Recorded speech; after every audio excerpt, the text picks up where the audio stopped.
जानी दुश्मन। ये फिल्म एक राक्षस की कहानी के इर्द गिर्द घूमती है जो लाल दुल्हन की पोशाक पहने महिलाओं का अपहरण करता है और उनकी हत्या कर देता है। ठाकुर ज्वाला प्रसाद की उनकी पत्नी ने उनकी शादी की रात हत्या कर दी है। उसकी आत्मा एक दुष्ट शक्ति के रूप में पृथ्वी पर लौटती है जो पारंपरिक लाल दुल्हन की साड़ी पहनने वाली नवविवाहित दुल्हनों की हत्या करके बदला लेना चाहती है। ऐसा करने के लिए उसके पास एक मानव शरीर होना चाहिए जो दुल्हनों की उपस्थिति में एक राक्षसी प्राणी में बदल जाता है। आविष्ट व्यक्ति अन्यथा सामान्य प्रतीत होता है, इसलिए वास्तव में कोई नहीं जानता कि वो व्यक्ति बुरी आत्मा के नियंत्रण में है। आत्मा को खत्म करने का एकमात्र तरीका आविष्ट व्यक्ति की छाती में छुरा घोंपना है, लेकिन आत्मा को पूरी तरह से नष्ट करना कठिन साबित होता है क्योंकि वह चालाकी से नए शरीरों में स्थानांतरित होता रहता है इससे पहले कि उसे हराया जा सके। एक दूरदराज के इलाके में नवविवाहित दुल्हनें तब गायब हो जाती हैं जब उनकी पालकी एक विशेष मंदिर में पहुंचती है और यहाँ तक कि उनकी लाशें भी नहीं मिल पाती हैं। संपत्ति पर दयालु ठाकुर साहब का शासन है। उनका इकलौता बेटा शेरा एक घमंडी दुष्ट व्यक्ति बन गया है जिससे उन्हें परेशानी होती है। शेरा गांव के ही लाखन से लगातार भिड़ता रहता है जो एक अच्छा साहसी आदमी है।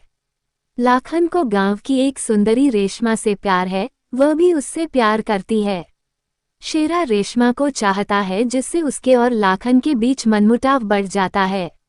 शेरा की छोटी बहन शांति भी लाखन से प्यार करती है जबकि चंपा नाम की एक अन्य गांव की लड़की शेरा के गलत तरीकों के बावजूद उससे प्यार करती है। इस बीच दुल्हनों के गायब होने से सभी को बाकी सभी लोगों पर शक होने लगता है।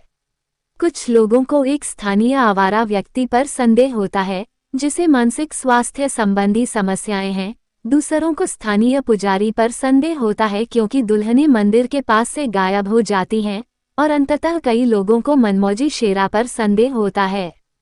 ये देखने के बाद कि ठाकुर साहब लाल पोशाक को देखते ही परेशान हो गए, कुछ लोगों को उन पर संदेह भी होने लगा।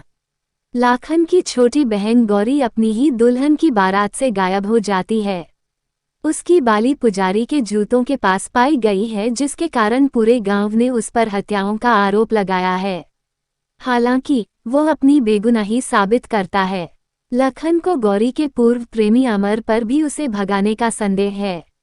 हालांकि ये पता चला कि उन दोनों ने वास्तव में आत्महत्या कर ली क्योंकि वे एक साथ नहीं रह सकते थे। तो ये पता चला कि इस पूरी घटना का वास्तव में लापता दुल्हनों के मामले से कोई लेना देना नहीं था। शेरा रेशमा से शादी करना चाहता है और अपने पिता से रेशमा के पिता अंधे वैद्यजी के पास प्रस्ताव लेकर जाने के लिए कहता है जिसे रेशमा अस्वीकार कर देती है। अंततः शेरा को पता चलता है कि वैद्यजी वास्तव में अंधा नहीं है और एक चोर भी है। शेरा रेशमा को उससे शादी करने के लिए मजबूर करने के लिए इस जानकारी का उपयोग करके उसे ब्लैकमेल करने की कोशिश करता है, लेकिन वैद्यजी सबके सामने सफाई दे देता है ताकि शेरा को उसके या रेशमा के खिलाफ कोई फायदा न हो।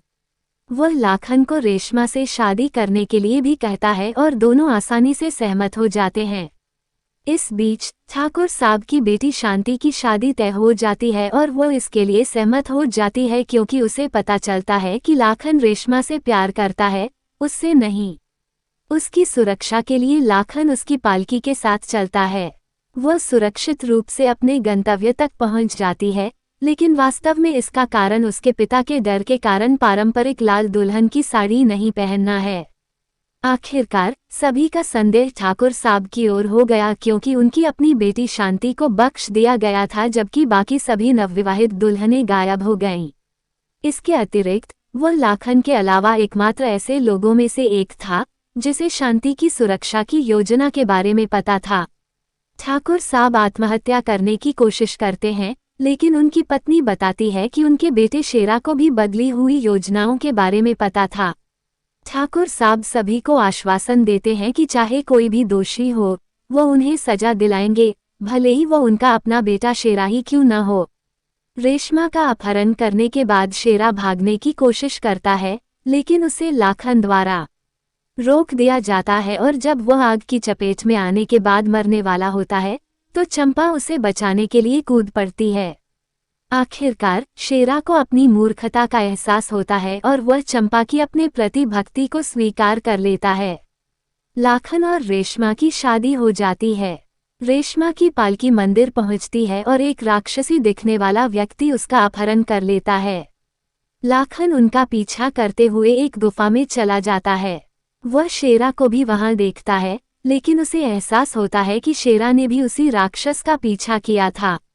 वे दोनों देखते हैं कि स्थानीय आवारा भी वहां है और वे उसे पकड़ लेते हैं। हालांकि ये पता चला है कि मानसिक रूप से अस्थिर आवारा व्यक्ति वास्तव में भेष बदलकर एक पुलिसकर्मी है जो लापता दुल्हनों के मामले पर काम कर रहा था। वे राक्षसी दिखने वाले आदमी से लड़ते हैं और लाखन उसकी छाती पर चाकू मार देता है।